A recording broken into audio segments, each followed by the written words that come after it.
ভারতের বিহার ও ঝাড়খণ্ডে বন্যার জেরে ফারাক্কা ব্যারেজের সব গেট খুলে দিয়েছে ভারত। সোমবার বাঁধের 109টি গেটের সবগুলো খুলে দেওয়া হয়। ব্যারেজ কর্তৃপক্ষ জানিয়েছে, প্রতিবেশী দুই রাজ্যে বন্যার জেরে পানির চাপ পড়েছে।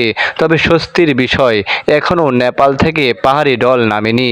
ফারাক্কা ব্যারেজ এলাকায় পানি বিপদসীমার 77.34 মিটার উপর দিয়ে বইতে থাকায় বাধ্য হয়ে গেট খুলতে হচ্ছে। সেক্ষেত্রে ফিটার ক্যানেলেও পানির পরিমাণ বাড়ানো হয়েছে। এতে একদিনে বাংলাদেশে ঢুকবে 11 লাখ কিউসেক পানি। বাঁধ খুলে দেওয়ার পশ্চিমবঙ্গের মুর্শিদাবাদ সহ বাংলাদেশেও বন্যার আশঙ্কা তৈরি হয়েছে। তবে ভারতের পক্ষ থেকে দাবি করা হয়েছে যে বন্যা পরিস্থিতি ও পাহাড়ি ঢলের বিষয়ে আগে থেকে বাংলাদেশকে তথ্য দেওয়া হচ্ছে। ফারাক্কা ব্যারেজের ম্যানেজার আর দেশ পান্ডে বলেন, ফারাক্কা ব্যারেজ কর্তৃপক্ষ সবসময় অ্যালার্ট রয়েছে, প্রতি মুহূর্তে নজর রাখা হচ্ছে।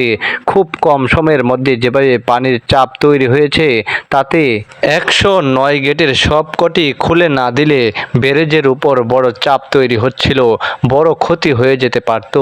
আপাতত ফিটার ক্যানেলে 40,000 কিউসেক ও ডাউন স্ট্রিমে 11 লাখ কিউসেক পানি ছাড়া হয়েছে।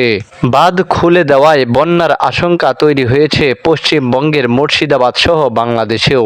বন্যা পরিস্থিতি ও পাহাড়ি ঢলের বিষয়ে আগে থেকে বাংলাদেশকে তথ্য দেওয়া হচ্ছে বলে ভারতের পক্ষ থেকে দাবি করা হয়েছে।